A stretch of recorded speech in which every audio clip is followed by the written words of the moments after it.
जय हिंद मेरे प्यारे साथी, मैं अमरजीत अपने अभ्यासपुर परिवार में आप सभी का स्वागत करता हूं। तो चलिए शुरू करते हैं मोटिवेशनल कोट के साथ साइंस का प्रैक्टिस सेट आज का, बिना टाइम को गंवाए हुए। कि जिस मेहनत से आज आप भाग रहे हो कल यही आपको सफलता दिलाएगी। झोंक दो खुद को इस आग में, कल यही आपको हीरा बनाएगी। तो इसी मोटिवेशनल कोट के साथ अपनी पढ़ाई को लगातार कंटिन्यू करते रहिए, ठीक है। तो चलिए देखते हैं आज का साइंस का पहला क्वेश्चन क्या है। आज का पहला क्वेश्चन है कि औसतन कितनी बार बिजली धरती पर गिरती है। तो औसतन लगभग प्रति सेकंड 100 बार जो है बिजली धरती पर गिरती है, यानी कि पूरे धरती की बात कर रहा है, मतलब कि समुद्र हो या स्थल हो, तो पूरे धरती की बात हो रहा है कि प्रति सेकंड लगभग कितनी बार 100 बार जो है या बिजली गिरती है धरती पर, ठीक है। तो इसका आंसर क्या, ए सही हो जाएगा। चलिए आगे बढ़ते हैं, अगला क्वेश्चन देखते हैं। अगला क्वेश्चन कि कंप्यूटर के किस भाग को नर्व सेंटर कहा जाता है। तो कंप्यूटर के कंट्रोल यूनिट को कहा जाता है नर्व सेंटर कहा जाता है। कंप्यूटर के नर्व सेंटर कहा जाता है किसको, कंट्रोल यूनिट को कहा जाता है। इस प्रकार से ऑप्शन सी इसका सही आंसर हो जाएगा। चलिए आगे बढ़ते हैं, अगला क्वेश्चन देखते हैं। अगला क्वेश्चन है कि कंप्यूटर नेटवर्क के संबंध में टीसीपी का विस्तार क्या है। तो कंप्यूटर के संबंध में टीसीपी का विस्तार हो जाता है ट्रांसमिशन कंट्रोल प्रोटोकॉल। क्या होता है, ट्रांसमिशन कंट्रोल प्रोटोकॉल। तो इस प्रकार से इसका ऑप्शन सी याद रखिए, ठीक है। यहाँ पर देखिए कॉल भी है और यहाँ पर कंट्रोल है, तो दोनों में अंतर है। तो यहाँ पर ट्रांसमिशन कॉल प्रोटोकॉल नहीं, बल्कि ये गलत हो जाएगा, ट्रांसमिशन कंट्रोल प्रोटोकॉल होगा, ठीक है। तो इस प्रकार से याद रखिए। चलिए आगे बढ़ते हैं, अगला क्वेश्चन देखते हैं। अगला क्वेश्चन है कि एक ऑक्सीजन परमाणु में कितने संयोजी इलेक्ट्रॉन होते हैं। तो देखिए ऑक्सीजन के परमाणु में कह रहा है कितने संयोजी इलेक्ट्रॉन। तो संयोजी इलेक्ट्रॉन होता क्या है, जैसे कि हम लोग कक्षा में बढ़ते थे के एल एम एन, इस प्रकार से बढ़ते हैं। तो पहला कक्षा में एकदम 2 रहता है, दूसरा में 8 रहता है, तीसरा में 18, और उसके बाद अगर के फिर होता है 32 और 50 और 72, इस तरह केस होता है, यानी 2n² से इसकी कक्षा भरी जाती है। तो KLMN हो गया इस तरीके से। तो आप देखिए इसमें जो सबसे लास्ट कक्षा में, जैसे कि मान चलिए अब L में लास्ट कक्षा या M में लास्ट कक्षा या N में लास्ट कक्षा में कितना इलेक्ट्रॉन है, वही क्या कहलाता है, इसका संयोजी इलेक्ट्रॉन कहलाता है। अब कह रहा है ऑक्सीजन का, तो ऑक्सीजन का मतलब मान चलिए कि अगर इलेक्ट्रॉनिक विन्यास करेंगे तो KLM में इसको बांट देते हैं। तो पहला में तो 2 रखेंगे, क्योंकि ऑक्सीजन का परमाणु क्रमांक कितना होता है 8, तो इलेक्ट्रॉन भी 8 ही होगा। तो 2 और बच गया अंतिम में 6, तो 6 हो गया। तो एल कक्षा में अंतिम कक्षा में कितना है, संयोज इलेक्ट्रॉन की बात करेगा, संयोज इलेक्ट्रॉन इसमें कितना है 6 है। यदि इसकी संयोजकता की बात करता है तो हम क्या करते हैं 8 में से 6 घटा देते हैं और इसकी संयोजकता कितनी आती, 2 आती। लेकिन संयोजी इलेक्ट्रॉन की बात कर रहा है तो अंतिम कक्षा में चाहे 7 भी रहेगा इलेक्ट्रॉन तो भी संयोजी इलेक्ट्रॉन ही कहलाएगा। और जितने भी निष्क्रिय गैस होते हैं उसके संयोजी इलेक्ट्रॉन की संख्या कितनी होती है, 8 होती है, ठीक है। और संयोजकता की बात करेगा तो 0 हो जाता है, ठीक है। तो इसमें क्या हो जाएगा, ऑप्शन नंबर बी इसका सही आंसर हो जाएगा। चलिए आगे बढ़ते हैं, अगला क्वेश्चन देखते हैं। कहा कि कच्चे माल से विभिन्न पदों को अलग करने के लिए किस विधि का प्रयोग किया जाता है। तो विभिन्न उत्पादों को अलग करने के लिए जिस विधि का प्रयोग किया जाता है उसको क्या कहा जाता है, उसको कहा जाता है आंशिक आसवन विधि। ऑप्शन नंबर बी सही हो जाएगा। मतलब कि इसके द्वारा जैसे पेट्रोल डीजल हो गया, इस सबको आंशिक आसवन या इसी को क्या कहते हैं प्रभाजी आसवन भी बोलते हैं। क्या बोलते हैं, इसको बोलते हैं प्रभाजी आसवन। तो इस दोनों को याद रखिए, प्रभाजी आसवन हो या आंशिक आसवन हो, इससे पेट्रोल डीजल को अलग किया जाता है। कच्चे माल के रूप में पेट्रोल डीजल रहता है, उसको आंशिक आसवन या प्रभाजी आसवन विधि से अलग करते हैं। और यदि आपको बात करेगा भाप आसवन की, तो इसमें से समुद्र का जैसे समुद्री पानी से शुद्ध किया जाता है जल को, तो वो होता है भाप आसवन द्वारा, ठीक है। तो इस प्रकार से याद रखिए। चलिए आगे बढ़ते हैं, अगला क्वेश्चन देखते हैं। अगला क्वेश्चन क्या है, प्रचुर मात्रा में उपलब्ध ज्वलनशील प्राकृतिक गैस कौन सी है। तो देखिए प्राकृतिक कर रहा है, तो प्राकृतिक गैस इसमें देखिए प्रोपेन ब्यूटेन इथेन, ये नहीं मीथेन होगा। कौन सा, क्योंकि प्राकृतिक गैस का जो मुख्य घटक होता है मीथेन होता है, तो CH4, ठीक है। तो इस प्रकार से तो इसका आंसर क्या हो जाएगा, ऑप्शन बी हो जाएगा सही। लेकिन यदि बात करेगा आपको LPG का मुख्य घटक कौन सा होता है, तो LPG का मुख्य घटक कौन सा होता है, ब्यूटेन होता है, ठीक है। तो इस प्रकार से याद रखिए LPG का मुख्य घटक कौन सा होता है, ब्यूटेन होता है। और प्राकृतिक गैस का मुख्य घटक की बात करेगा तो मीथेन होता है। तो इसमें कह सकते हैं कि प्रचुर मात्रा में ज्वलनशील पदार्थ जो है प्राकृतिक गैस जो है वह मीथेन हो जाएगा। ऑप्शन नंबर बी इसका सही आंसर हो जाएगा। चलिए आगे बढ़ते हैं, अगला क्वेश्चन देखते हैं।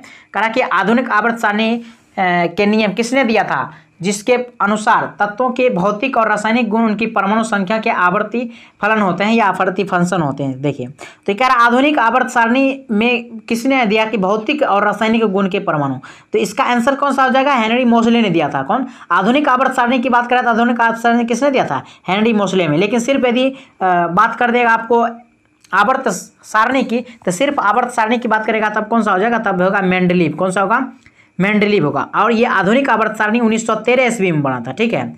अब मेंडलीव ने सबसे पहले बनाया था आवर्त सारणी, तो इसीलिए आवर्त सारणी का जनक किसे माना जाता है? मेंडलीव को माना जाता है। लेकिन आधुनिक आवर्त सारणी का जनक किसे माना जाता है? हेनरी मोसले को माना जाता है। इस प्रकार से याद रखिए, ठीक है।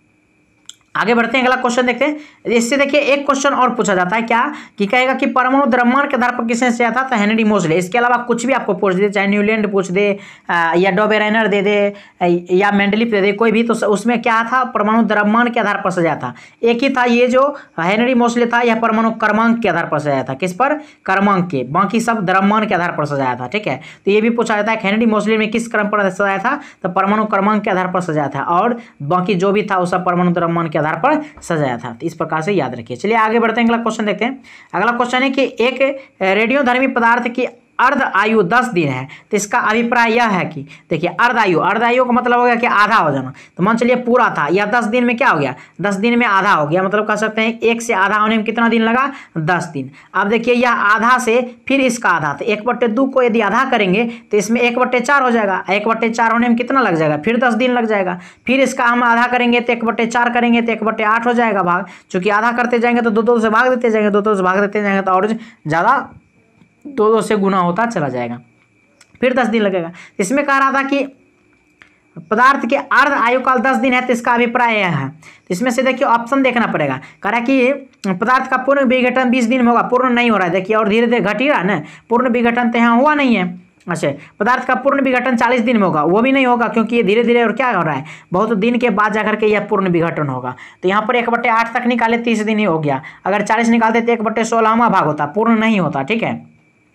तो अब इसमें से देखिए ऑप्शन सी में क्या है कि पदार्थ के 3/4 भाग का विघटन। देखिए शेष जो रह रहा है वो ये शेष बच रहा है 1/2, 1/4, 1/8, ये शेष है। तो शेष है, अगर मान चलिए कि कह रहा था कि 3/4 भाग का विघटन 20 दिन में होगा, तो इस दोनों को यदि जोड़ेंगे 1/2 और 1/4, तो लगभग ये 3/4 क्या, लगभग क्या मतलब 3/4 ये क्या हो गया? विघटन हो गया। शेष कितना बचा है? शेष बचा है 1/4। विघटन कितना हुआ इसका? मतलब 3/4 विघटन हुआ है। तो और इसके बाद 10 दिन ये लगा, 10 दिन ये लगा, तो 20 दिन लगा। तो हम कह सकते हैं कि 20 दिन में जो है सो या 3/4 भाग का विघटन हो गया। शेष कितना बचा था? 1/4 भाग बचा। कितना दिन में? 20 दिन में 1/4 भाग शेष बचा हुआ था। तो लेकिन कह रहा था इसमें ऑप्शन में क्या है? 3/4 भाग का विघटन। तो विघटन हो चुका है इसका, 1/4 शेष है, तो इसका मतलब 3/4 का विघटन हो गया। कितना दिन में? तो 10 दिन तो आधा होने में लगा, और उसके बाद 1/4 होने में कितना दिन लगा? फिर 10 दिन लगा। तो कुल मिला कितना दिन हो गया? 20 दिन हो गया। इस प्रकार से ऑप्शन नंबर इसका सी सही आंसर हो जाएगा।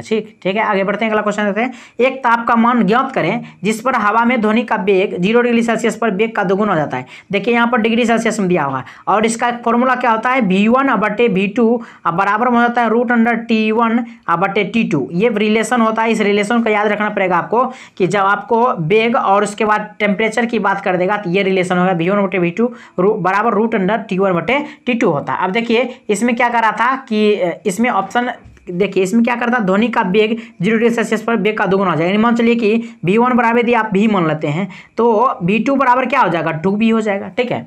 तो V1 बराबर यदि V माने तो V2 बराबर क्या हो गया? 2 गुना हो गया, मतलब 2V हो गया, ठीक है।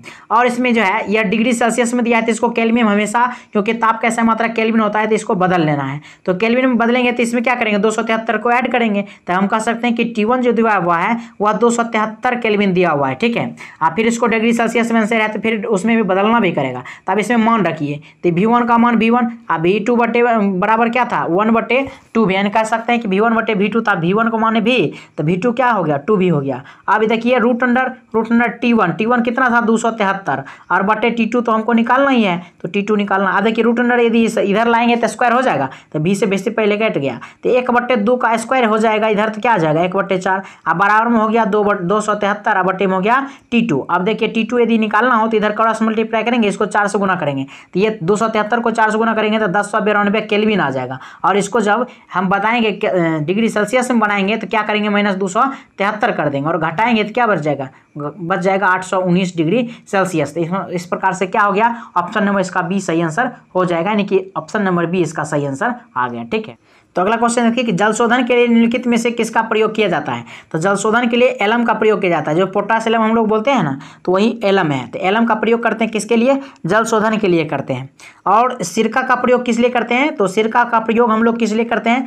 तो इसमें हो जाएगा सिरका हो जाता है खाद्य पदार्थों के परिरक्षण के लिए, यानी कि खाद्य पदार्थ खराब ना हो इसके लिए हम लोग क्या करते हैं, परिरक्षण के लिए सिरका का प्रयोग करते हैं। और बेकिंग सोडा यानी कि बेकरी उद्योग में होता है, क्या होता है, ये बेकरी उद्योग में किया जाता है इसका प्रयोग। तो इस प्रकार से याद रखिए। चलिए आगे बढ़ते हैं, अगला क्वेश्चन देखते हैं। अगला क्वेश्चन है कि यदि जल की सतह के में उत्पन्न ऊर्ध्वी और रेपल्स, रेपल्स का मतलब हो गया ये वाला जो है तरंग होता है, ये तरंग, तो यही वाला भाग कह रहा है, ठीक है।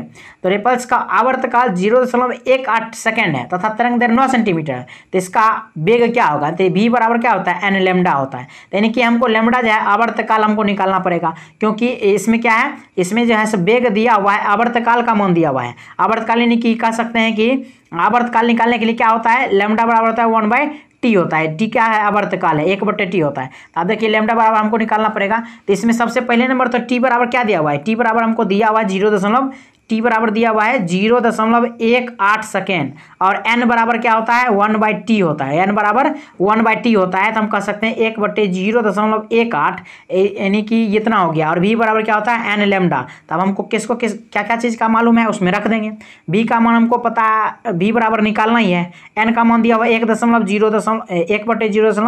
1.8 गुने, उसके बाद क्या करना है, 9 करना है, क्योंकि 9 क्या दिया हुआ है, 9 सेंटीमीटर दिया हुआ है इसका तरंग दैर्ध्य, लेमडा का मान दिया है। दशमलव रहेंगे तो 00 आ जाएगा, और यहाँ पर काटेंगे तो 18 से कट जाएगा, 18×5 = 90, मतलब कह सकते हैं 50 सेंटीमीटर प्रति सेकेंड आएगा। तो 50 सेंटीमीटर प्रति सेकेंड, तो इसमें देखिए सेंटीमीटर में ही आंसर था, इसीलिए हमने, क्योंकि तरंग दैर्ध्य हमेशा मीटर में मापा जाता है, लेकिन इसमें आंसर सेंटीमीटर में दिया था, तो हमने इसको मीटर में नहीं बदल के सेंटीमीटर में ही रहने दिया। इस प्रकार से ऑप्शन क्या आ गया, ऑप्शन नंबर ए सही आंसर इसका हो जाएगा। ठीक है, आगे बढ़ते हैं, अगला क्वेश्चन देखते हैं कि हवा में मौजूद निम्नलिखित गैसों में से कौन सी गैस पीतल के मलिनीकरण के लिए जिम्मेदार है। तो देखिए आपको यदि बात करेगा किसका, यदि बात करेगा पीतल का, तो पीतल का हो जाता है H2S, मतलब इसको ये नीला कलर का हो जाता है, क्या हो जाता है, नीला हो जाता है, मतलब हाइड्रोजन सल्फाइड का निर्माण होता है। और यदि आपको बात करेगा चांदी की, किसकी, कि चांदी काला क्यों होता है, तो होता है Ag2S, मतलब कह सकते हैं कि इसमें जो होता है सिल्वर सल्फाइड हो जाता है,